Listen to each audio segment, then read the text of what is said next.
கர்த்தரை நான் எக்காலத்திலும் ஸ்தோத்தரிப்பேன், அவர் துதி எப்போது நாவில இருக்கும். சங்கீதக்காரன் தாவீது 34 சொல்லப்படுது போல கர்த்தரை நான் எப்போது செய்யணும் துதிக்கும். ஆமென் சொல்லுங்களேன்.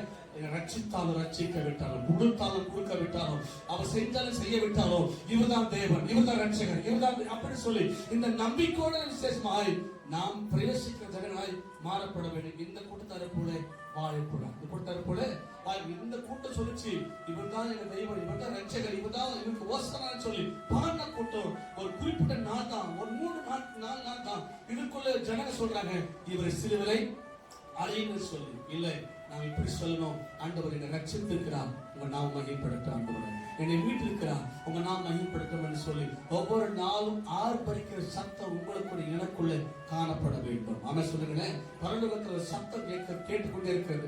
24 மணி நேரமும் 24 கூப்பிடுகளும் சேர்த்து இழந்து தேவ சமூகத்தில் இவர் பரிசுத்தர், சேனைகள் கர்த்தர், பரிசுத்தர் பரிசுத்தர் சொல்லி ஆர்ப்பரிக்கிற சத்தத்தை போல ஒவ்வொரு விசுவாசியும் ஒவ்வொரு ஊழியக்காரனும் தன் ஆத்துமாவிலே கர்த்தரை ஆர்ப்பரிக்கிற ஜனங்களை மாறப்பட வேண்டும். இருந்தாலும் இல்லாவிட்டாலும், கொடுத்தாலும் கொடுக்க விட்டாலும் நம்முடைய சிந்தனைகள் எப்பவுமே எப்படி இருக்கணும்? ஆர்ப்பரிக்கிற ஜனம். சொல்லுங்க, ஆர்ப்பரிக்கிற ஜனமாய் நாம் மாறப்பட வேண்டும்.